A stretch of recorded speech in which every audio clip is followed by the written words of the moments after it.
So why do youth players, their arms are basically like rubber? They can literally bounce back day after day, and then Yeah, you have to be careful with that thought, though. Like some youth players have that ability, right? Typically, those guys are the mechanically efficient guys, right? One of the more common misconceptions about these injuries are it's a one-time injury. 95% of throwing injuries are overuse injuries. It's because something has happened and you've overstressed the system. It's not you have one throw and something pops. It's all overuse. And I think that's one of the biggest misconceptions about kids is that they can bounce back quicker. They've got growth plates. There's serious things that can happen to a child's elbow and shoulder if you have that mentality. And I think that's one of the most frustrating things that we hear a lot is that they're pitching back to back. They're pitching all summer. They've pitched, 150 pitches 3 times a week. It's just like that's gonna fail at some point. Let's finish it.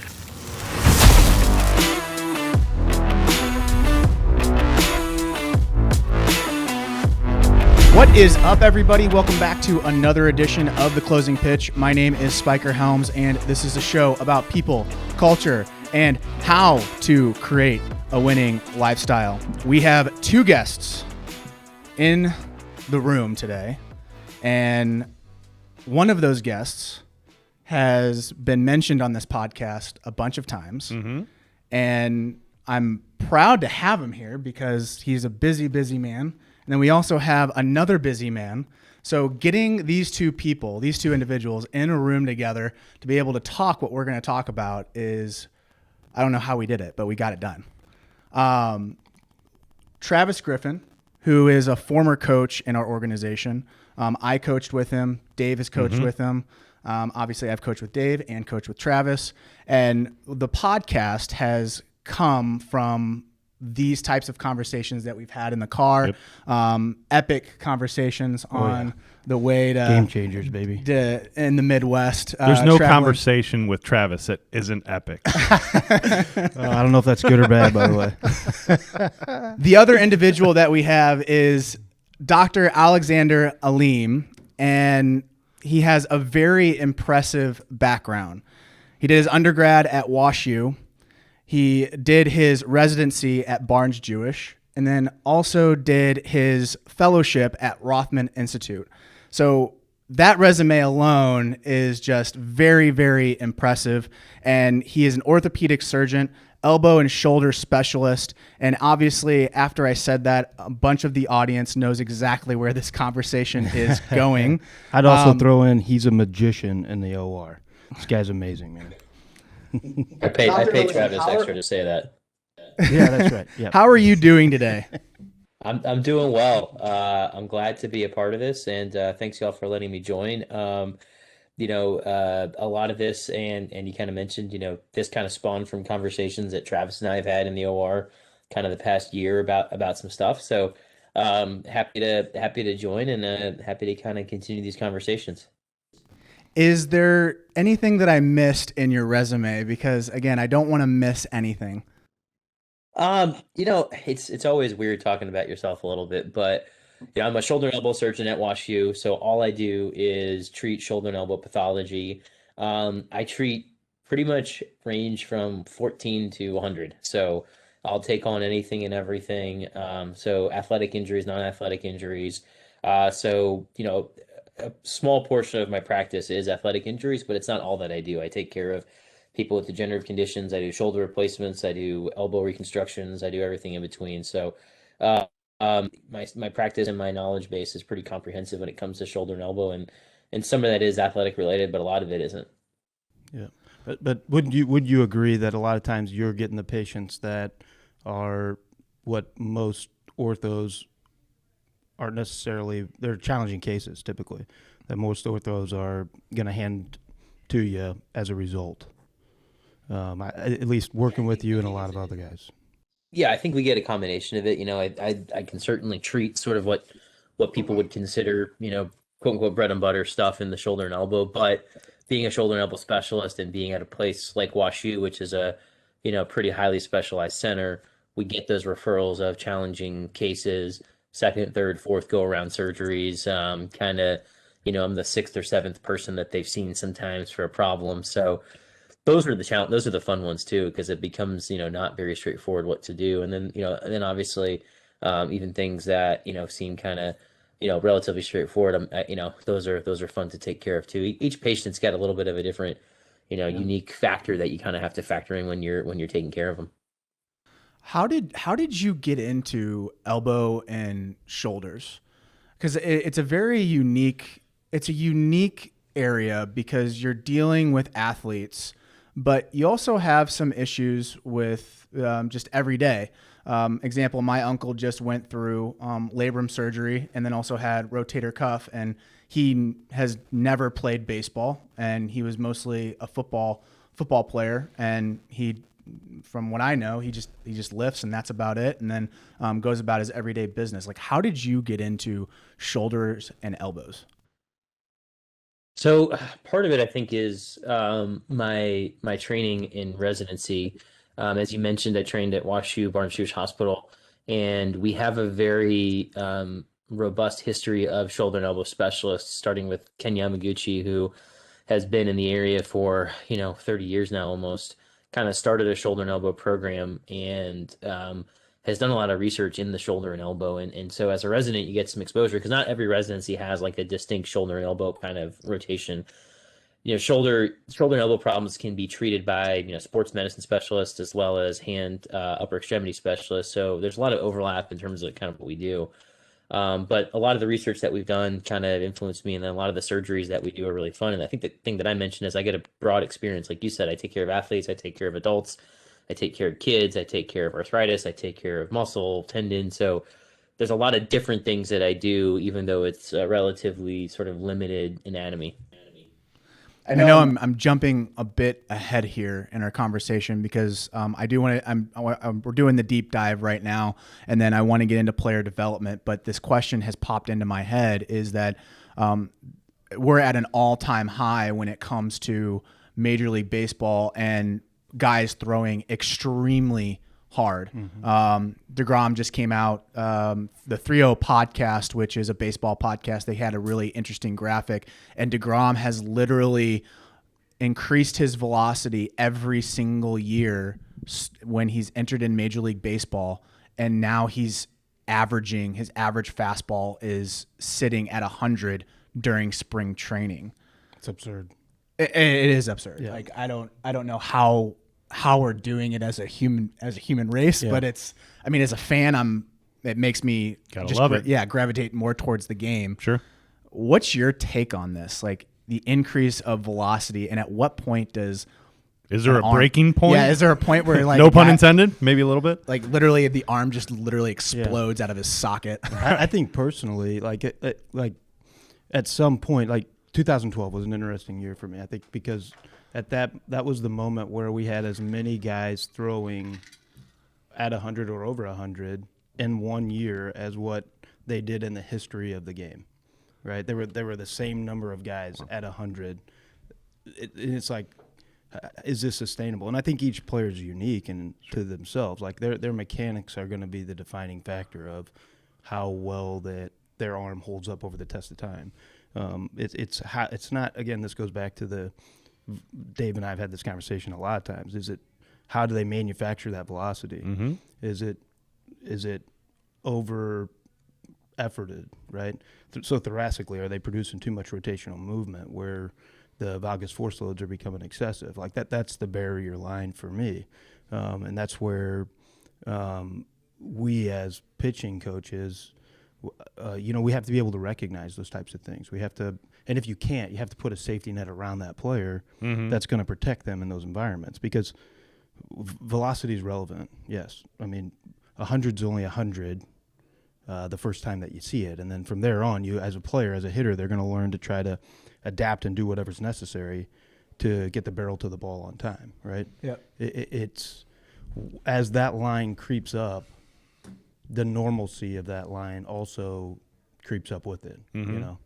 What's your take on it?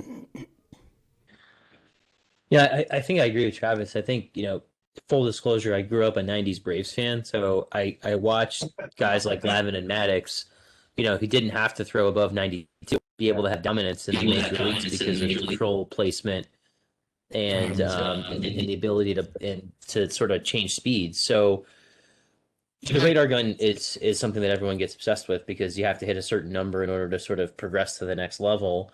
But if you look at the force, the valgus force across the elbow, like Travis mentioned, if you're throwing a 95-mile-an-hour fastball one time, the force across that's enough to rip everything in the elbow.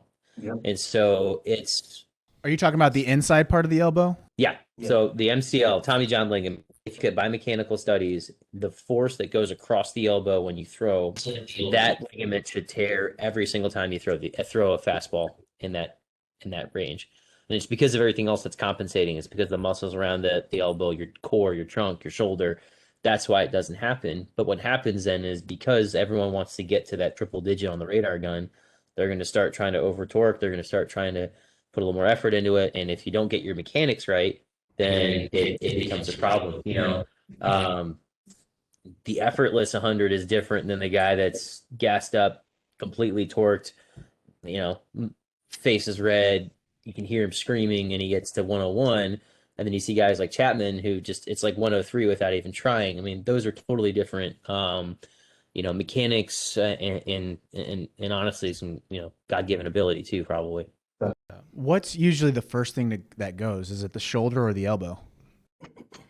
It totally depends. We see both, and it becomes the shoulder is probably more common, I would say. And the biggest issue with the shoulder that happens is, to get torque to be able to overhead throw, you have to have what's called external rotation, which basically means when you bring your shoulder kind of 90 degrees from your body, you have to be able to take your hand behind your head to get the amount of torque to sort of go forward.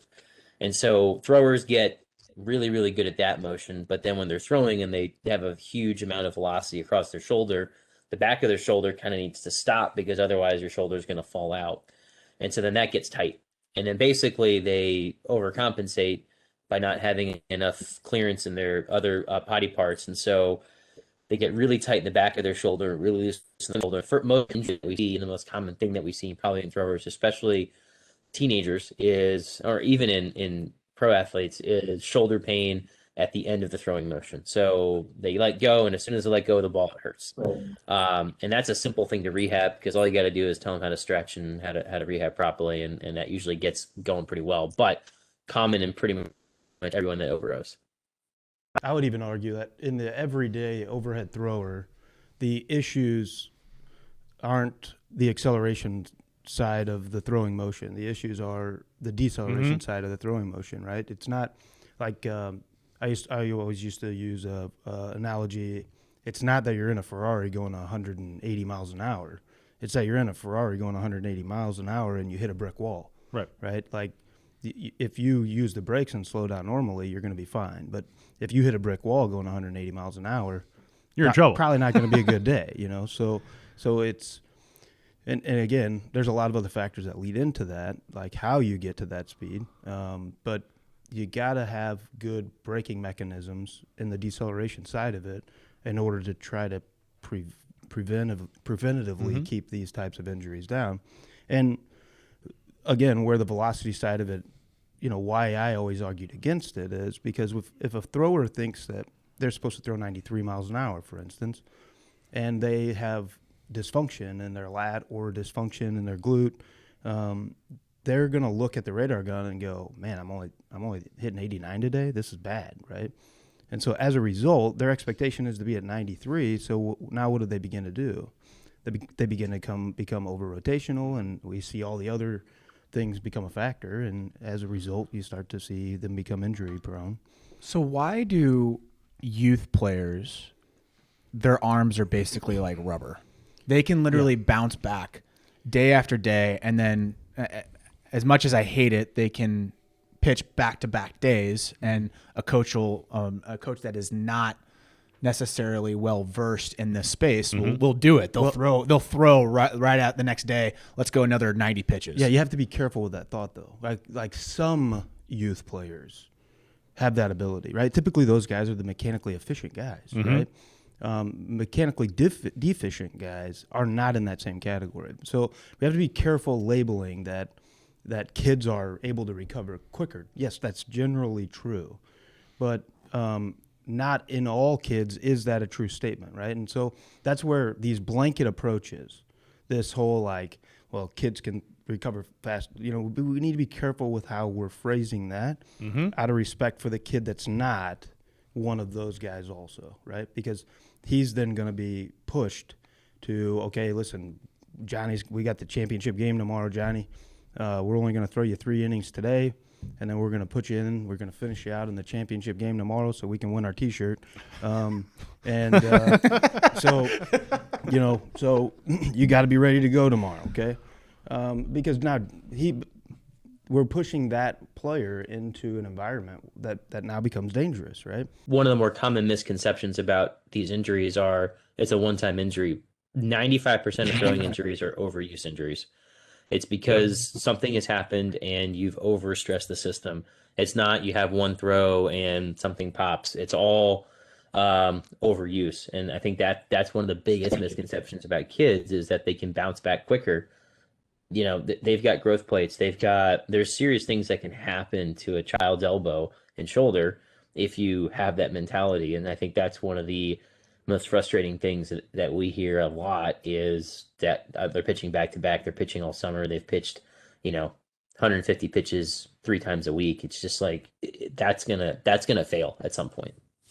That overuse word is very interesting because it can be thought of in different ways, right? Mm-hmm. When you say overuse, do you mean like they literally can't throw every day, or is it high intensity throws? Mm-hmm. Is it there's only a certain amount of time you can actually throw per day or per week or per month or per year? Explain the overuse terminology, because so many guys or so many girls take that completely different and they make it their own definition. Right. The overuse thing is it's hard because we don't have a great definition of it, but I think the thing you have to do as a coach or as a parent with these kids is to not buy into my kid's the star pitcher, they need to pitch every day, especially at a young age. And I remember hearing a lot of when I was in training, and I hear it now, if you're the quote unquote star pitcher when you're 14, you're probably not going to be the star pitcher when you're 18. That's right. So we've seen plenty of people in the majors that didn't start pitching until they were in college, because they didn't have to throw every day because they weren't put into that sort of kind of pressure cooker to sort of pitch. So I think that's where it becomes, throwing is one thing. If you pitch one day and you play the outfield the next day, that's probably okay. But if you're pitching high leverage situations in which you're, really torquing your shoulder, your elbow, you're throwing overhead, you're on a mound trying to max effort every day, that's going to be a problem. And so really making sure that you have proper rest in between those sessions. And if you want to play in other positions, I think that's fine, especially as a youth, because that's part of the game. But really trying to get away from honing in on just pitching when you're young, I think is really important. I would throw on to that, like all pitches are not created equal, right? Dave, we've been on the mound, we've thrown. You're throwing in a tight situation in a pressure game, or you're throwing in front of college recruiters or whatever. Those situations do not impact you the same as top of the first, on a Friday game where there's no pressure, right? Mm-hmm. I mean, that's you have to be aware of the situations that you're placing. If you're a coach, you have to be aware of the situations that you're putting players into and understand that those aren't all equal, right? And so because those things I think also factor into, going back to Dr. Aleem's statement of being the best pitcher at 14, that impacts that kid's longevity, right? If I'm always putting this kid in that situation constantly, it impacts his ability down the road as a result of those pitches not having a one-to-one relationship. But what do you say about the Japanese players? Because they're known for throwing, like they'll throw a game and then the next thing you know, they're going down to the bullpen because they messed up on a pitch in the third inning and they're trying to figure out that pitch. It's a totally different conditioning system than what we have here in America, right? It's traditionally why Japanese players do not transition well long term into our systems, right? Because we're very limited, limit. They don't have limits, correct? No, none at all, right? Like, but their idea of efforts are. But how does too, that? Okay, so Dr. right? Aleem, how does that affect the arm though? How does that? Why is Japanese players? Why are they able to throw 200 pitches and then we're because they're not 100% effort pitches, right? Like they'll throw you hear 200 pitches for them, but they're throwing them at 50% effort, right? They're even in the game. Even in the game. No. Yeah, it's the same. I mean, in the game, it's a little bit different, but when we're here and even in bullpen sessions, Travis talked about, like, if you're a 95-mile-an-hour pitcher, you better be hitting 95 on the radar gun every time. Otherwise, you're out because something's wrong or you're not getting it. So I think it's also the sort of the conception of training too, and those off days, and when we're having those bullpen sessions, it's all about your max effort. And so I do think that's something that has kind of stemmed. I heard a really interesting conversation a year or two ago. At one of our meetings, we had a symposium with a bunch of Japanese surgeons, with a bunch of American surgeons, kind of talking about that. And I think one of the things that they sort of concluded was that, the way that we kind of train and we expect our kids and our players to sort of train in those bullpen sessions is completely different than the Japanese expectation. And they're not nearly as obsessed with the radar gun as we are. And so, they have, they may have a Shohei Ohtani who can, throw 97, but they got a lot of pitchers in there who aren't doing that, who are still successful in the way that their game is made up. But here, I mean, the game now is power pitch, power hit. So it's a totally different game we're living with right now. I love so what some people know, but it's not really popular knowledge, but Darvish, like, he would long toss left-handed the day after he threw in order to try to keep muscular balance in his body, right? No kidding. Yeah, right. So but that just tells you, like, we would never do that here. Never. Like, guys would go take 2 days off and then long toss with their throwing arm. Like, they never throw. In fact, the only time we ever throw with our offhand is, like, just for fun. I mean, Dave and I have done this before, literally on a baseball field. You know what you just did now. People are listening to this. I'm not saying. They're going to say, all right, Timmy, we're going to do left-handed long toss today. Buyer beware agreement. I am not advocating for that at all, right? But that's just, I mean, that just tells you how much different the approach is, right? Like, their idea behind, I feel like they instinctively have a much better feel for awareness of their body and maintaining than what we do here historically. I'm not saying that we should adapt their system 100%, but just in regards to understanding that the result is produced by how you feel it, right? That idea, they're much more in tune with trying to create the feel rather than create the result. We're obsessed with the result, right? Well, think about majority of the baseball community right now. It's running guns, weighted balls. Let's just scream out our velocity. I mean, velocity is that's directly associated with how good you are. And that's what I mean, right? But again, the the results are there. There is a percentage of players that have made it because of that result. There's a percentage of players that have made it as not because of that result. I mean, that's the arguments.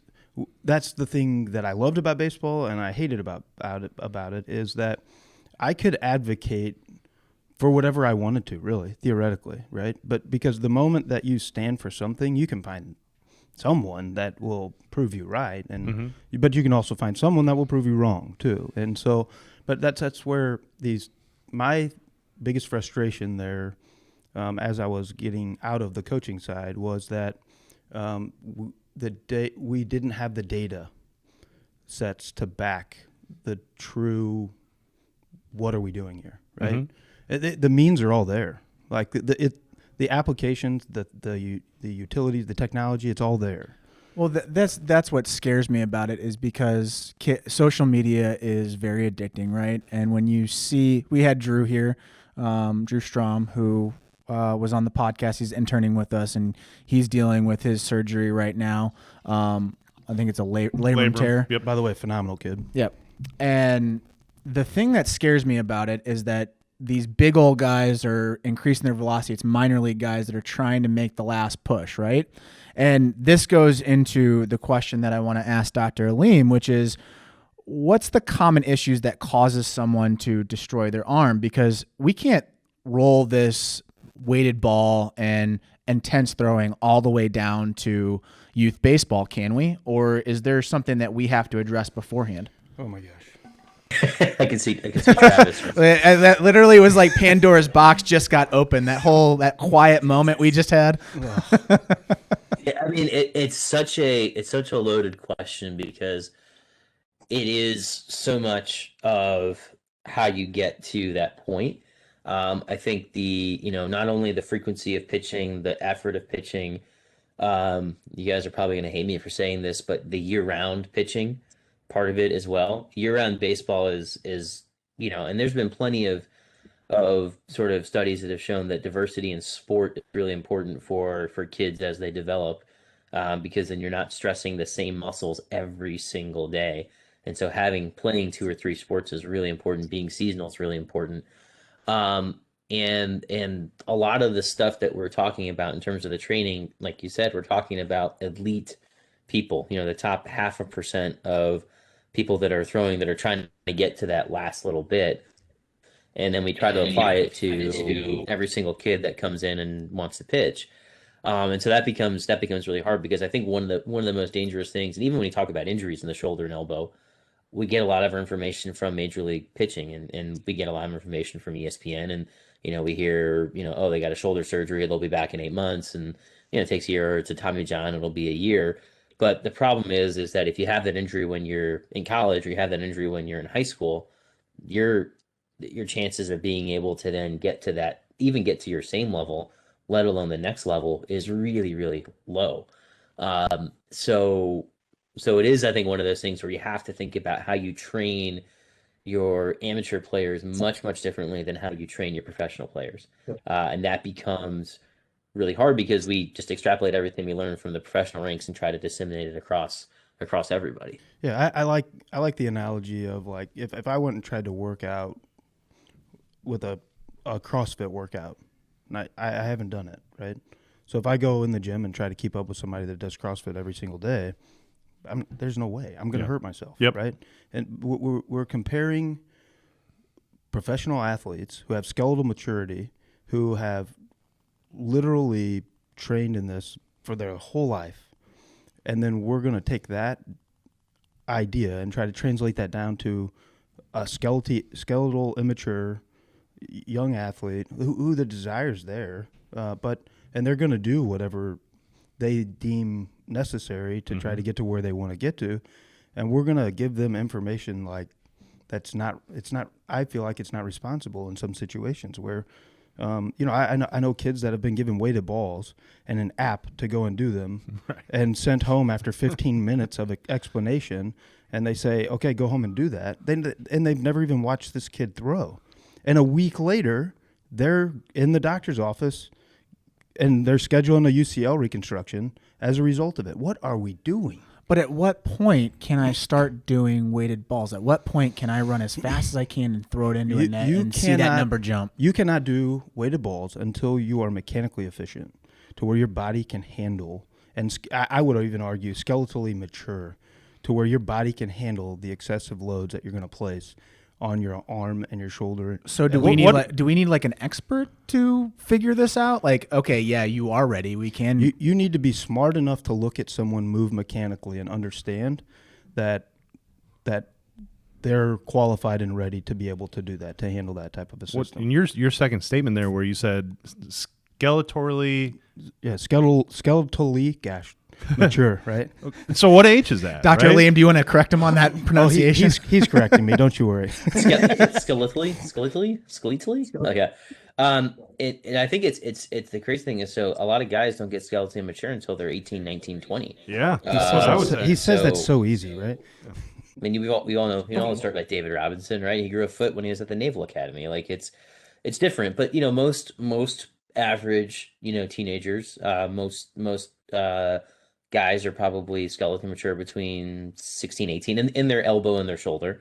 There's a couple of growth plates that wait till your mid 20s, and then most Most girls are probably 14 to 16 when they become skeletally mature.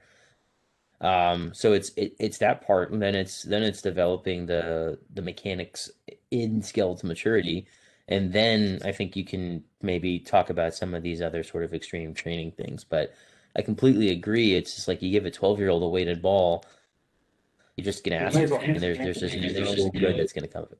At what point can someone start weightlifting? That's a great question, and this is something that I get really frustrated with as well.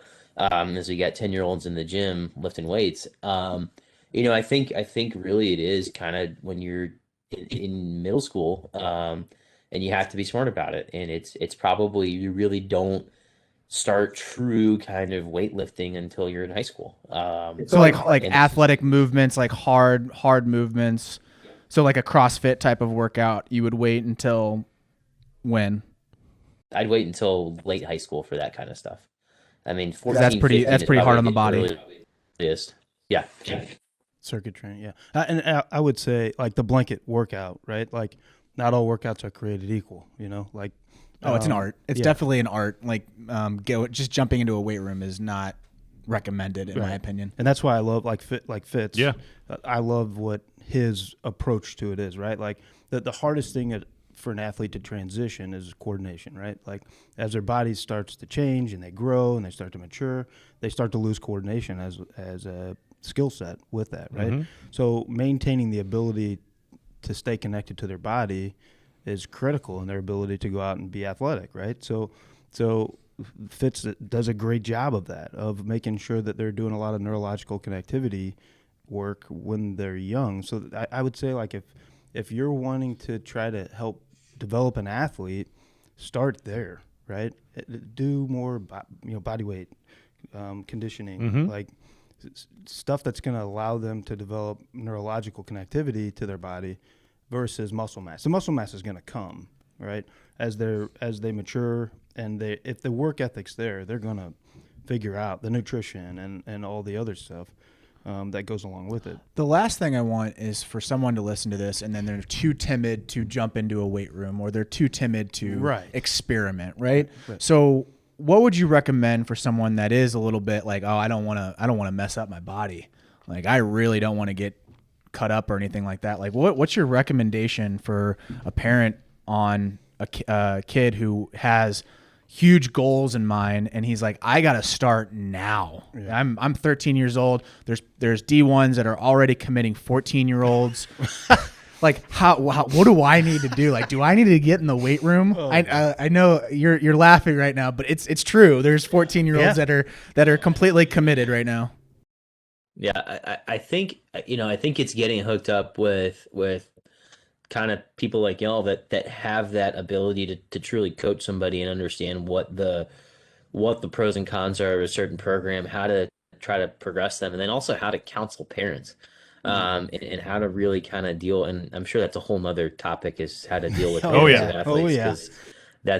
because that's probably one of the hardest things. But it's how to sort of say this is not a do everything now to get to it. This is truly a marathon.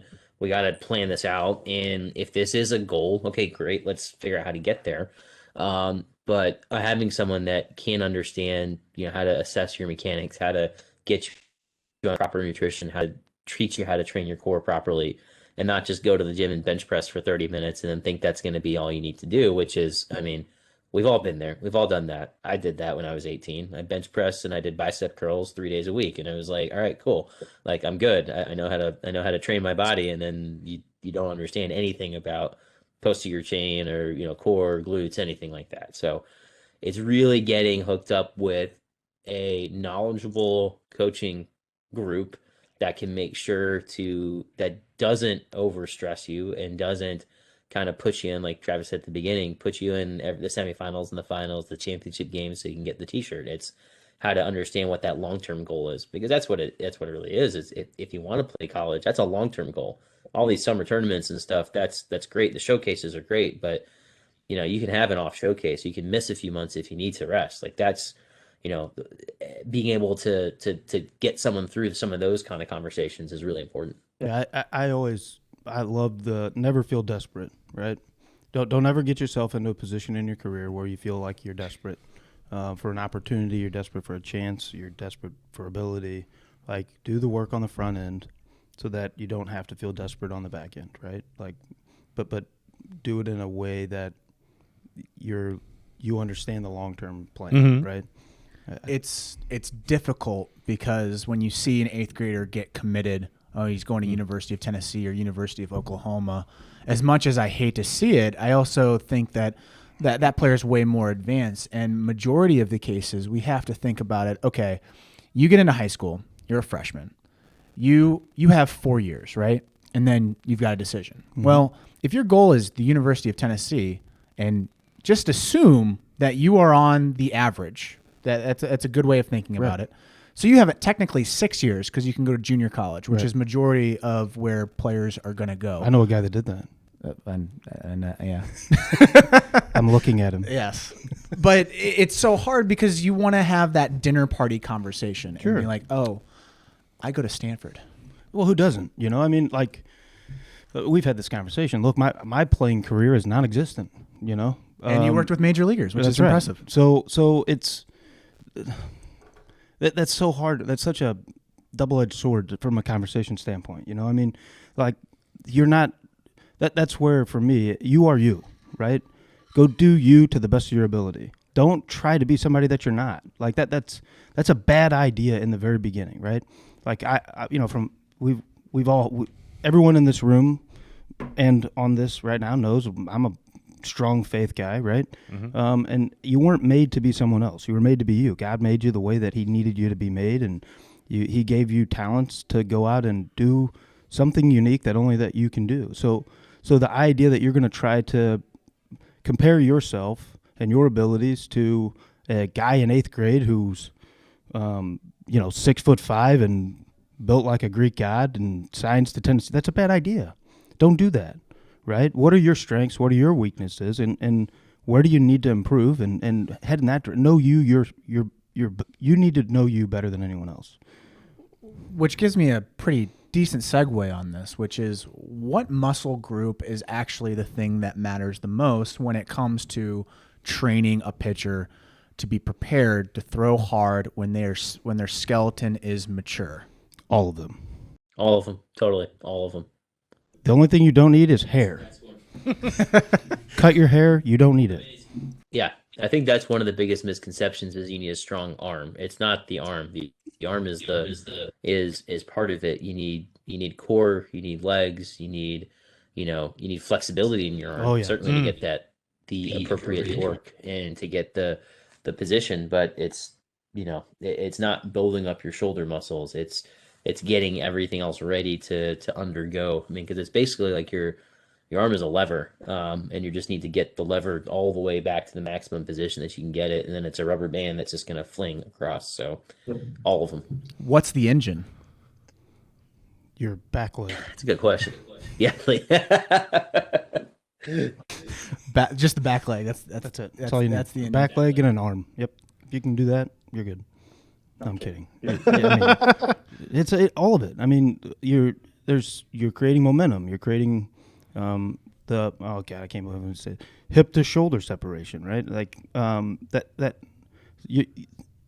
these products that are being sold in our community, where it's just literally like, oh, get your shoulder 10 times stronger than anybody else. If it was that easy, people would have been doing it 70 years ago. Right? Like that. It's just not that easy, right? And everybody wants it to be a quick, simple fix, right? You know what the quick, simple fix? You're the quick, simple fix. Some of these products, yes, they're great. They help. I worked with Alan Jaeger, the Jaeger bands and shoulder stability and creating range of motion. Like, I love that stuff, right? I was a huge advocate for it, But if you want something that's going to be like a quick fix, you're doing the wrong thing. It's not there, right? So you got to, pitching is just like anything else, right? You've got to put the time in at the right level of effort to understand how your body moves and then be willing to put the uncomfortable time in to make those adjustments. And if the if the belief in your ability and the desire to do that aren't there, the product's not. It's not going to solve that problem. From a priority standpoint, like ranking wise, on like someone throwing hard, I've got a couple here listed. I would like Define hard though. What do you mean? What's hard? Like throwing. Every student I ever taught, by the way, is going to love this part right here. Throwing above 90 at some point. Okay, fast. That's fast. Yeah, basically. Yeah. Dunking a basketball. Dunking a basketball, yeah. I feel like 90 is dunking a basketball in baseball. So right? here's why I say that. The moment that I say hard to a pitcher, every muscle in their arm tightens up, right? We equate the idea of hard to the idea of effort, right? Like hard is a measurement of three things. It's difficulty, it's substance, right? Mm-hmm. Like a brick is hard. Water is hard too if you hit it going fast enough, right? Or it's idea of effort, right? Little Jimmy's trying what? He's trying hard. The idea of effort, when we apply it to the idea of effort, you got to look at the context, right? Like, okay, so I'm playing basketball against LeBron James, right? Who's trying harder? Me or LeBron? You. Why? Because he has a lot more talent. I'm not as good as LeBron, right? And I'm a competitive dude, and I don't like to lose, right? Well, you're also like 5'9" and white. So. Listen, don't count. Do not count me out, right? No, I'm kidding. Count me out. Put your money on LeBron, right? But so that's where we need to measure what we're doing accurately, right? So if I want to throw the baseball fast, right, that's a totally different idea, right? I need to gather myself, move in a certain way, and then move really quickly. Mm-hmm. And essentially, that's what you're doing, right? If I try to hit a baseball hard, what happens? I muscle up, I get tight, I'm late, and I'm not going to get the barrel there where I need to on time, right? However, if I wait, recognize, and then move quickly, right? If I try to generate barrel speed, it's a totally different outcome, right? So that's why I ask, define hard. So throwing above 90. Okay, yeah, fast. Here are the topics: is genes, posture, training program, biomechanical, and technique. What would be your rankings off of those? The cause of someone to throw hard. Genes are obviously part of it, and that's the part you can't control. So I'd say you can't really say yes or no. You just have to, I think like Travis said in the last, you have to figure out what your abilities are, and then the rest are sort of, I think they all kind of go hand in hand. Mechanics, technique, and posture are all kind of all one and the same. So if you got someone that's got horrible scapular posture because they're slouched, they're not going to be able to get the right technique and mechanics to clear their arm to the right position, and they can't get the right rotation because they're sitting on their spine's not flexible. So it kind of goes into that. It's all together, and I think that's one of the things you have to recognize. How often do you see that? Because posture nowadays, with the cell phone always being in a young person's hand, how often are you seeing posture being one of the leading causes of these issues? It's a great question because I think posture is one of the most common reasons of shoulder pain across all populations, and it's because 21st century society computers sit down. In the last year, we've been doing more and more of that. And so, the shoulder blades just kind of scrunch forward and you're hunched over.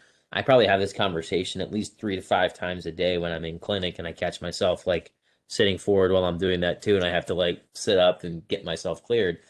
But your shoulder blade is 30 to 40% of what we consider shoulder motion. So you got to have good scapular mechanics in order to have appropriate shoulder motion to be able to do anything. And basically what happens is the front sort of the shoulder blade becomes tight. So your pec minor is one of the muscles that becomes really tight. And then basically all the muscles on the back of your shoulder blade that you think about, like your rhomboids, your levator, all the trap, they become relatively loose. And so anytime you try to do anything with the shoulder, your shoulder blade tires out, and then you put more stress on your actual shoulder joint. And that's another real common reason that people will have shoulder pain, especially if they haven't conditioned themselves appropriately or have that appropriate posture, appropriate mechanics. When they try to elevate themselves and sort of go hard, as we were kind of talking about earlier, that's one of the more common reasons. And so if you target that, you can a lot of times take care of the pain in the shoulder joint is just by getting the shoulder blade taken care of. Yeah. How do you evaluate pain? Because pitchers, youth pitchers, it's the pitcher's hangover. The next day, your arm is just completely just throbbing, and it hurts, right? But then, how do you know at what point are you a candidate for surgery or a serious diagnosis for physical therapy? I think it depends a little bit. I think the pain after you're done and the soreness, and we all kind of know that difference between soreness after you work out and then you feel okay a day later, and maybe it hurts when you move, or pain again when you throw. And I think the biggest thing that brings people in is when they try to throw again, on their next scheduled, whether it's a off day or next day that they're supposed to pitch in a game, and then they start feeling pain. And then that's really when I think that's what brings people in. The most important thing from my end is to ask people, at what point do you feel pain? Is it as soon as you start pitching? Is it after you've done maybe 2 innings? And then is it the same point in your throwing motion that you always feel pain? Because those are important things in terms of what your diagnosis is, and that can help kind of guide you in terms of, what you need to rehab, or if there's some sort of flags that make you worried about, something more serious that may require, a more acute intervention. And the majority of these things, I think, like we said at the beginning, the majority of these things are overuse, they're imbalanced, they're a physical therapy thing. They're usually a relative weakness or relative tightness or relative mechanical issue that you need to work through, and then you can usually get better. You really worry when it's a structural problem, because then that becomes where surgery comes into play, and that becomes career altering for a lot of these kids.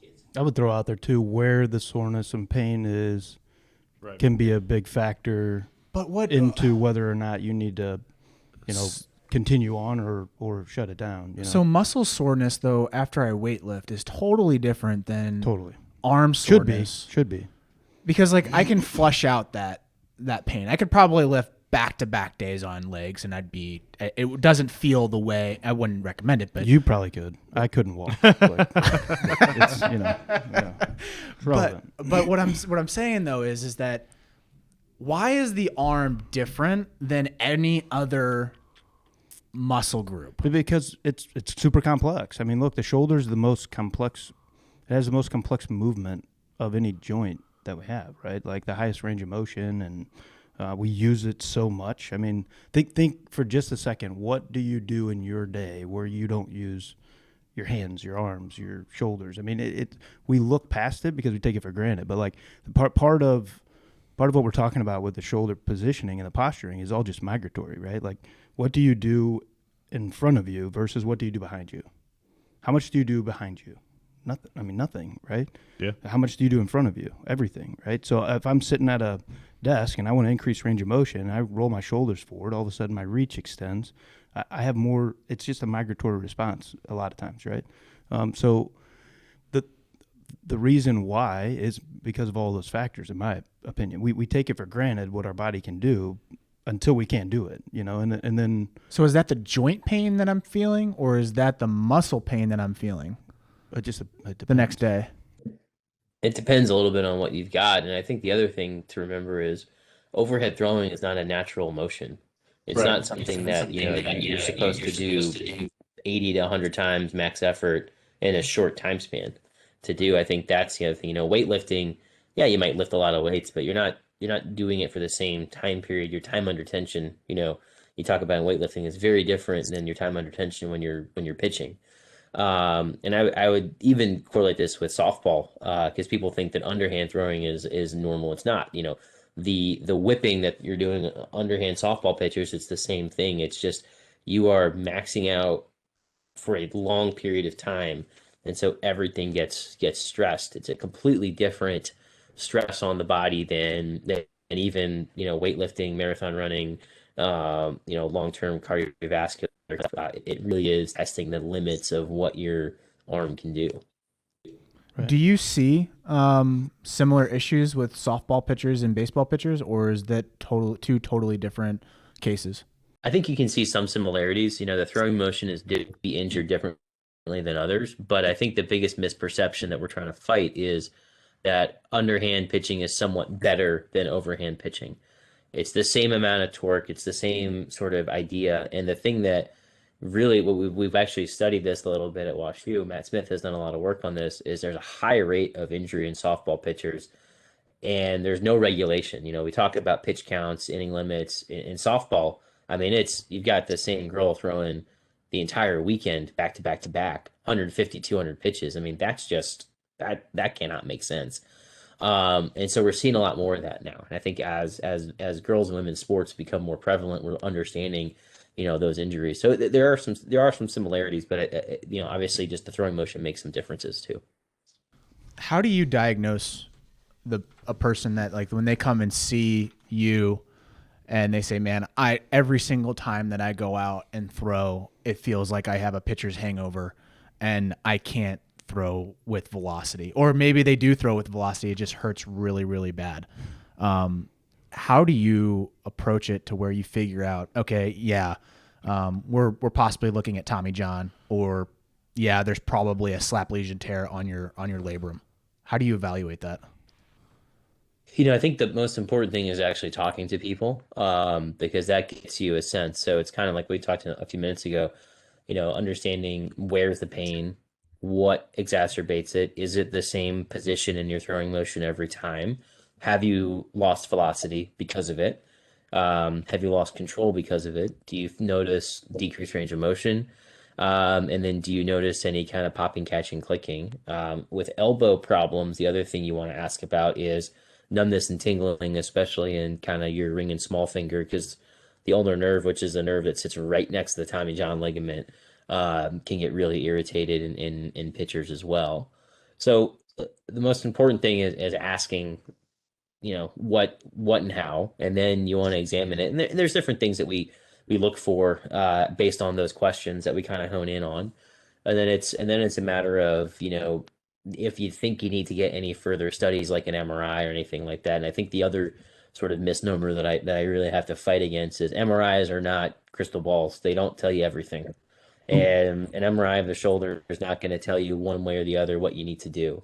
And so trying to tell people that, no, you don't need to have an MRI of your shoulder because you've got a tight posterior shoulder. We just got to stretch it out. An MRI is not going to show us anything different. The MRI is really meant to confirm what you think is going on. And you have to have one or two ideas about what you think before you go into just jumping in and getting MRI. Because if you get an MRI and you read an MRI report, it'll be dangerous. Yeah. So that could be pretty expensive though, right? An MRI, putting that in. Yeah, between $3,000 and $5,000, depending on what you're getting. If you inject dye, how many you get. So I think that's the other thing. It's a big difference than a $200 X-ray. Yeah, because so I mean, your tool chest is basically your knowledge, seeing, testing, asking questions, and then at that point, you're either looking down the barrel of $200 or $5,000. Are there any red flags that like immediately say we need to get an MRI scheduled now? Nothing in throwing is like now, but I think that for the elbow especially, it's if you have pain on the inside of the elbow, pain every time you come into the late cocking phase, loss of velocity, and then usually there's a couple areas that you can kind of push on the elbow and a couple moves you can do. And if all of those check off, then you're like, this is a UCL injury until proven otherwise. You got to shut it down. We got to get an MRI or something to make sure what's going on with it.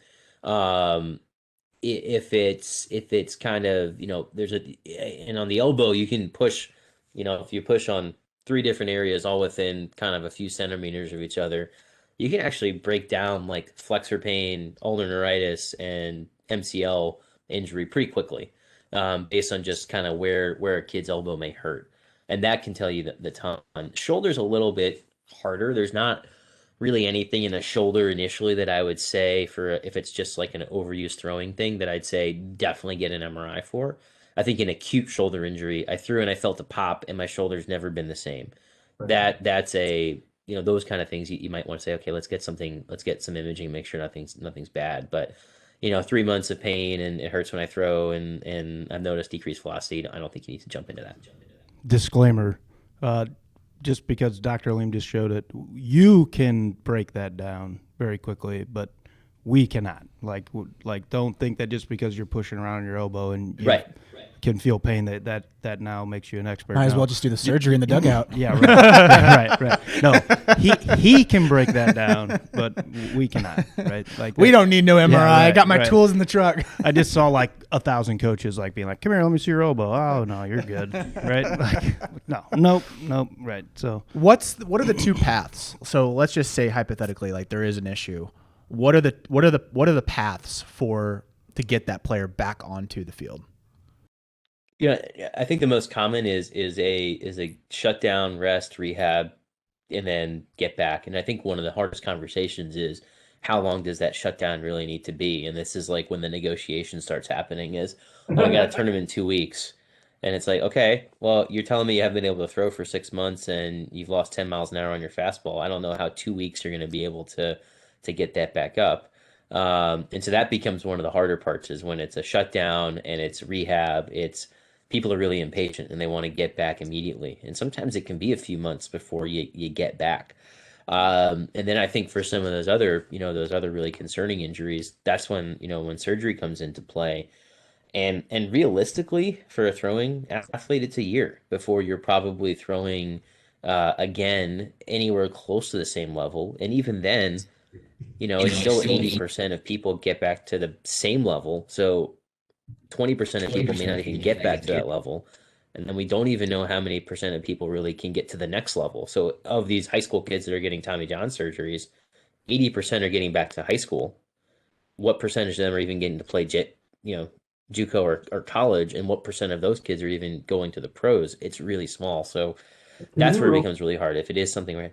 Can you real quick? So like what you just said, like I think that's a common misnomer in baseball, right? Like athletes think that just because you get Tommy John surgery, that you're going to have a performance increase. Like that is a common misconception in the baseball world, right?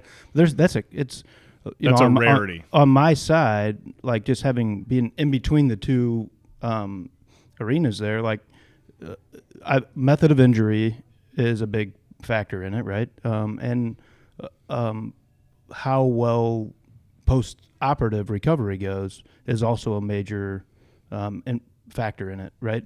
Can you explain a little bit like a chronic versus acute UCL tear, how that affects outcomes? Like because I've read chronic, you're probably going to do okay, but that's as a result of you having never really been able to perform at your peak level as a result of the chronic nature of the injury versus acute.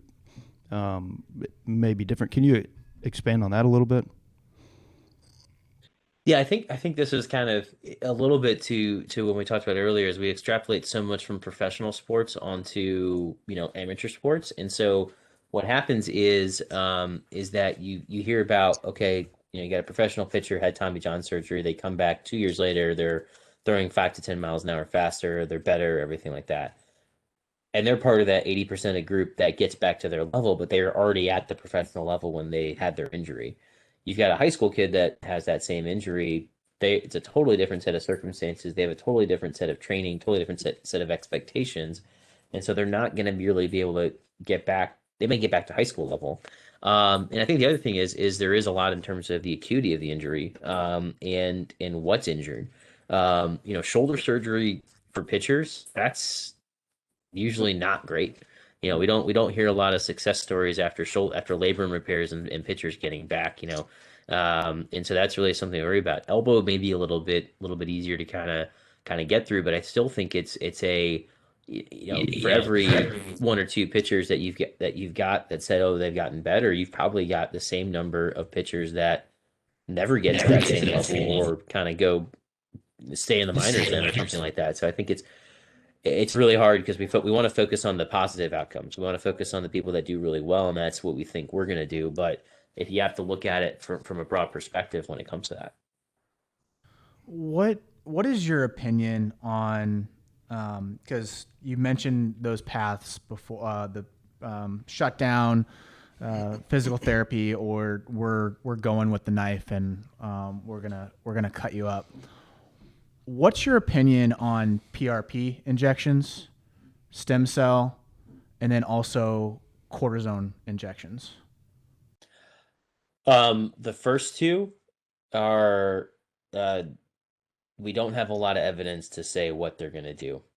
The cortisone injections are great anti-inflammatory injections. And again, I think this is when you look at a pro athlete, it's completely different set of circumstances to what they need to have. There's an investment on the owner side. They're paying them a lot of money. There's a time sensitivity because everyone's in it for this season. And so you can get a cortisone injection to maybe help with some shoulder pain and kind of get through the season if you can perform. Stem cell and PRP have some theoretical advantages, but there's really nothing that we know in any kind of scientific literature to show that it's going to help. So for people that don't know what PRP injection is, it's a platelet-rich plasma, so everyone's on the same page. But go ahead. Sorry, I wanted to make sure I put that in there. No worries. Yeah, so basically PRP is you take a sample of your blood and they spin it through some machine that Travis sells you, and then you. That's accurate. That's accurate. Yep. Yeah, yep. And then we charge you $3,000 for it. But I think it's So bring one tomorrow. For a pro athlete, you're throwing the kitchen sink at them, right? So it's like we want to do everything we can to make sure that this player does not go out and is not out for a year. So they're going to get these injections. They're going to do stuff that's a little bit maybe not totally scientifically proven because you're willing to do that and you're willing to take the expense of that. I think for amateur athletes, there's really not much of a role for that, and I get really worried when we've got 14 and 15-year-old kids that have said they've had shoulder and elbow steroid injections, multiple injections, because I've seen that before and it makes me just cringe because that's doing more harm than good, I think, to non-pro athletes. Because what could be the effect of that? Like, it's cost, risk, benefit. I mean, it's basically a huge analysis. If you feel comfortable going down that route, what is the possible negatives of that? I think for steroid injections, if you're going to feel good, and if there's some sort of underlying problem where it's a mechanical problem or a structural problem, you can mask that for a little bit and potentially do more damage. Also, theoretically, if you have a lot of steroid injections, they can cause damage to muscles, tendons, joint surfaces if you inject a lot in somebody. And usually you're not doing a ton of these injections. But I think the biggest thing for me is, especially for teenagers, you don't want to mask that problem with a steroid injection. It's completely different than if you're gunning for a playoff spot, in the middle of September and you got to get someone through a month. Sure, and they're being paid a lot more money to do it. That comes with the territory. But I think, a high school kid, I would never advocate a steroid injection for. I never say never, but pretty low. That's what I don't get when we say like, oh, Major League Baseball does this, so we should do it too. Oh, yeah, right. That's like they think it's like a gold standard. Like, no, the context is totally different because you're dealing with high dollar athletes. You're dealing with TV deals. You're dealing with sponsorships. That person is hired. You're not hired. We still got to make sure that you're healthy. So I don't get the whole thing of like, oh, MLB, it's the gold standard. But that goes back to the desperate decision making, right? Like, I don't think that you make that decision if you don't feel desperate to make that decision. What is your opinion on the whole MLB pitching standards for youth? The pitch smart data. Yes.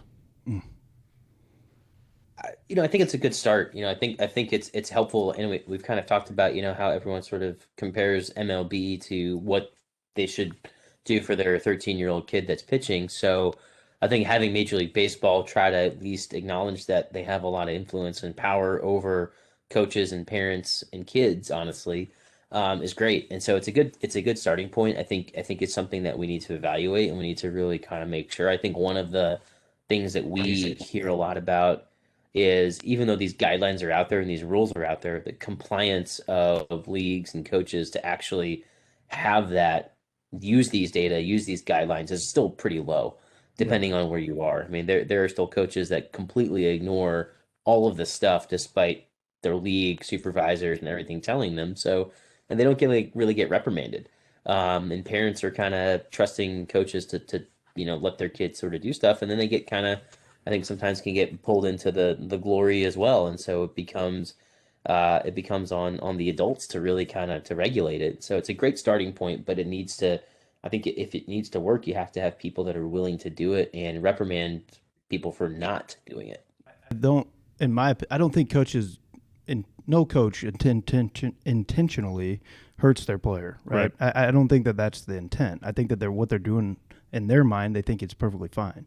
But at the same time, like you have to have the wherewithal as a coach to back up, take a step back a little bit and say, okay, listen, is the decision that I'm about to make for this kid worth it? You know, is it worth a T-shirt to put this kid at risk? You know, is it worth a trophy? Is it worth a plaque? Right? Am I putting this kid's best interest at heart when I make this decision, or are we trying to get the result, right? Are we trying to show that we won, you know? Don't let your pride get in the way of making those decisions for your kids, because they are going to grow up. You know, they're going to become grown men, and their career they're going to be staring in the headlights of the last day at some point. That's what I find so interesting, is because you're trying to teach your players to compete, right? You're trying to tell them, hey, fight all the way until the end. Right. And then you kind of go back to this like, oh, no, you pitched 90 pitches the other day, so we can't throw you. Like it's interesting because you're at a cross section between culture and health. Right. But you have to be smart. I mean, like as a coach, like don't take the job if you can't be smart about the decisions you have to make. That's the bottom line. Like it's putting little Jimmy at second base for a game and letting Tommy have a shot at it is long term going to be a benefit, because at some point the roles are going to be reversed, right? And if my opinion's always been, if you've been on that mound, it's like an island out there sometimes, right? You feel like you're there all alone. Mm-hmm. And if you can't reflect on what that guy is going through, you're much less likely to have empathy for the situation that they're going through as a position player, as a result of that. So there's no game in the world when you're young that's worth that, right? Like teach. Well, think about the negotiation that goes on. So we've all been there, right?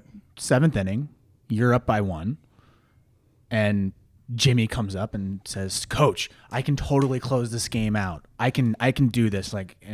But you said your arm hurts. Like, no, it feels 100% right now. Yeah. Now it all of a sudden feels good, right? And then you're kind of like, well, maybe it does feel good. Do you listen to the data then, or do you listen to the player, or do you listen to signals that happen all leading up to that point? What do you do? I didn't have a ton of that. I really did. And I think it's probably because players knew that I wasn't it didn't matter, right? Like, great that you feel great. I'm not putting you in there, right? Because yesterday you threw 100 pitches. Sorry, man. Like, I love you. That's great. I love winning baseball games, but you're not. But coach, I bounce back to back. I'm a bouncer. I can bounce.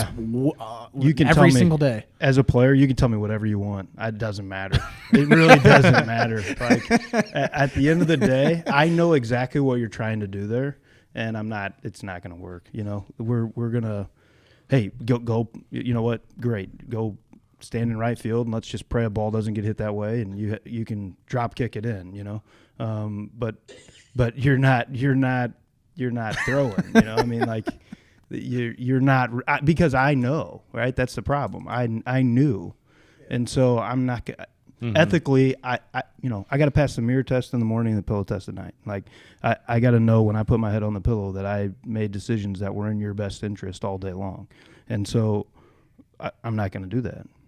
I want to start closing down this conversation, and one of the main questions that I've been waiting to ask you is the different programs that are out there right now, and I would like to get your initial thoughts. It could be one word, it could be 2 words, but I want to go through the list and really get your opinion on it, an expert opinion, instead of asking someone that's trying to sell something to me.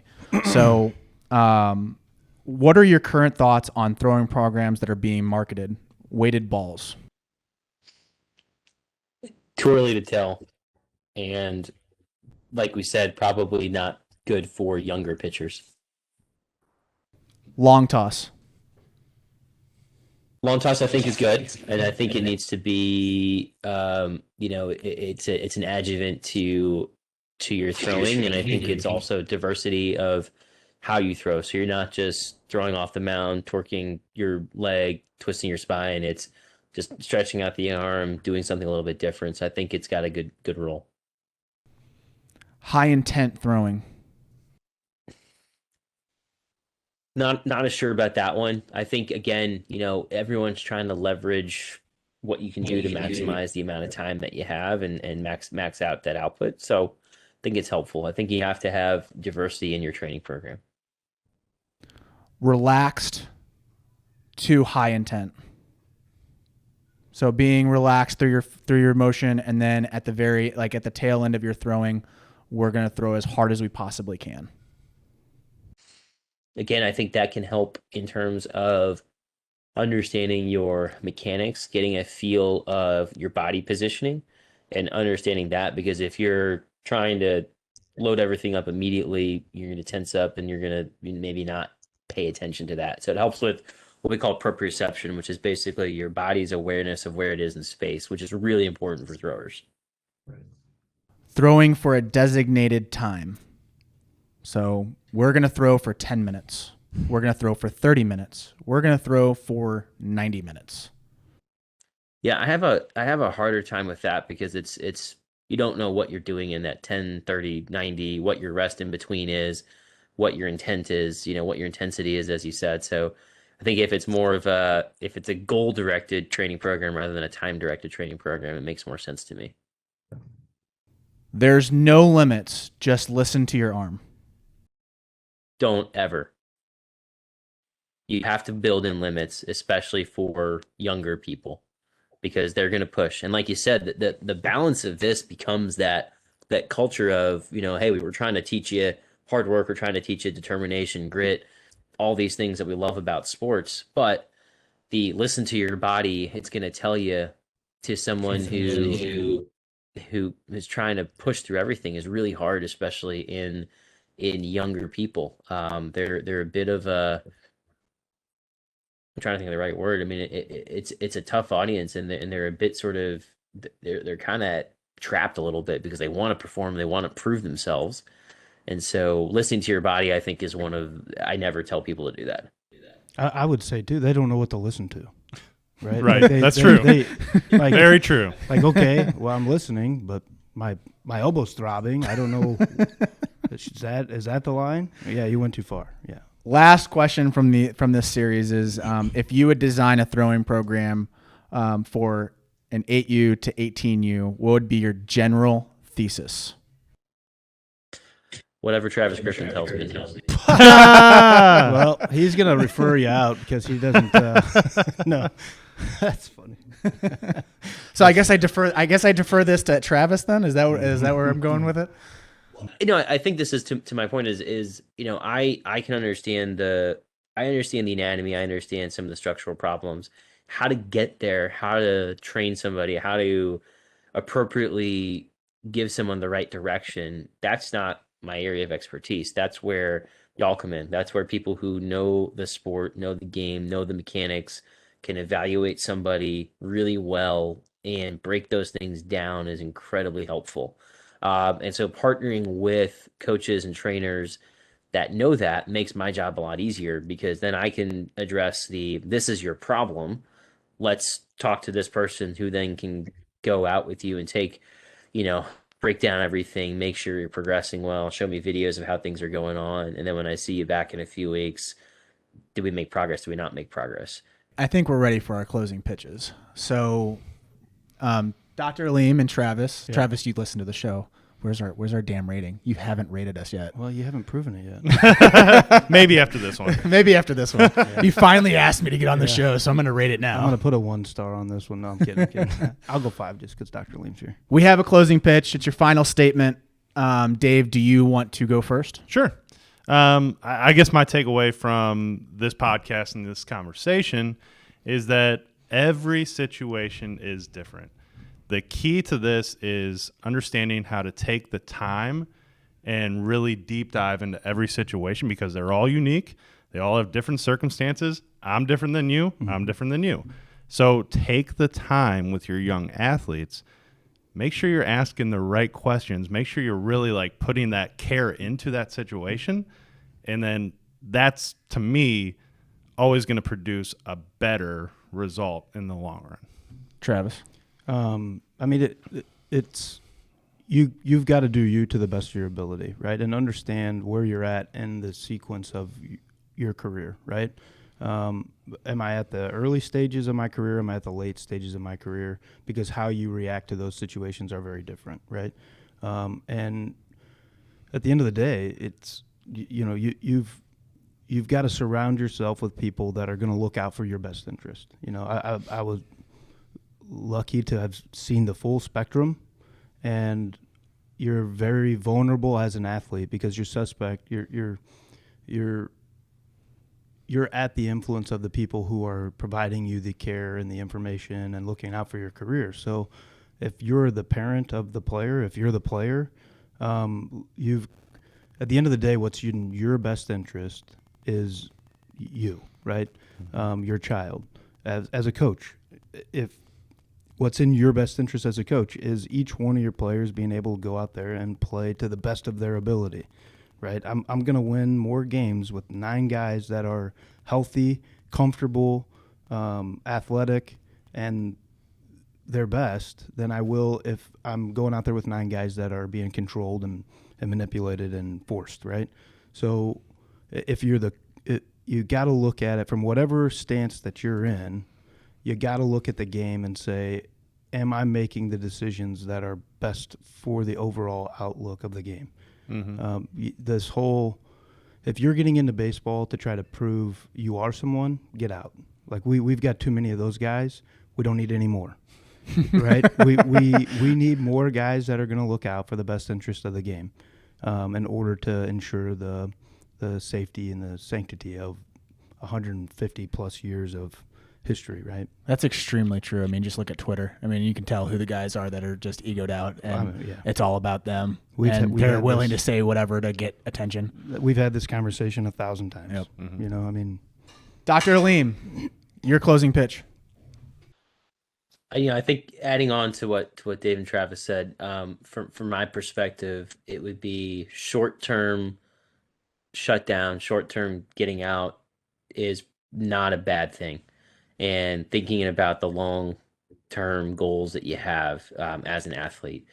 And that becomes really hard, I think, in the context of, intense recruitment that starts early, intense, year-round showcase all the time. You got to be given the highlight reel and everything like that. And so just kind of remembering that perspective of you might be out for a little bit, you might miss that tournament that was really big, but long term, hey, we still can get you to where you want to go if we do this the right way rather than trying to take shortcuts. And because then that's when you start running into problems, and then that's when I'm more than likely going to be involved with an operation, rather than if you identify a problem, you rehab it properly, you adjust things, you can probably avoid me doing anything to you. And that actually is probably better for you in the long haul. What I found super interesting was the last answer you gave on if you would design a throwing program, what would be your thesis? And you threw it back on us, which is a huge testament, because I think so many people believe that they're experts in something or willing to give their opinion in something, but they're not necessarily, they know what they know, right? And I really appreciate you saying that, because I see it on Twitter all the time. Like, I love Twitter. I love the community on there. There's some really good guys out there, but then there are some people out there that will give their opinions when they don't need to give the opinions because they think they know better, and they're so egoed out. I think from a standpoint on this episode, what I took away from it is knowing what you're really good at and double downing on that and being able to educate people on that specific topic. That's what was super fascinating. If you couldn't tell, Travis was the elite liaison. He's in that medical space, and he's also in the coaching space. Dr. Aleem is obviously well-versed and knows a lot about the shoulder and elbow. Dave and I are just literally flies on the wall in this conversation. That's not true. So, Dr. Aleem, I really appreciate your time. I know you're super busy. I thank you so much for joining us on a Sunday. I know that your wife is pregnant right now, so she's due at any moment. So Let's go. Congrats, man. Congratulations. It's Thank awesome, you. man. Thank you. Yes. No, So- this is a fun conversation, and I think you know, like you said, I think this is all about sort of knowing what you know and how to leverage that in the best way. And this is a team effort, and getting people to collectively kind of work together to a common goal is one of the most important things. And so that's why I love these kind of things. So this is fun. This is fun for me to do, and I learned a ton. So appreciate the opportunity. Thanks, Doc. Guys, if you were listening to this episode and this is your first time listening to it because someone probably shared it with you, subscribe to the show. Give us a rating. Travis is going to give us a rating after this show. I'm doing it right. I'm doing it right now. He's actually entering in as we speak. So, guys, I appreciate it again. Please subscribe. We'll talk with you in the next episode. Thanks, guys. 5 stars. Here you go. Thank you for watching or listening or both to The Closing Pitch. If you would like to get your closing pitch featured on the show, we use a podcasting app called Anchor, where you can submit your statement or question via audio. Or what you can do is comment in the comment section of this post. We also accept direct messages. Please give us the A-OK if you do send us a DM to use your statement or question on the show. Last thing, please give us a review on your platform of choice. 5-star preferably, and we value your opinion, and this allows us to reach more people. Thank you for listening, and we will catch you in the next episode.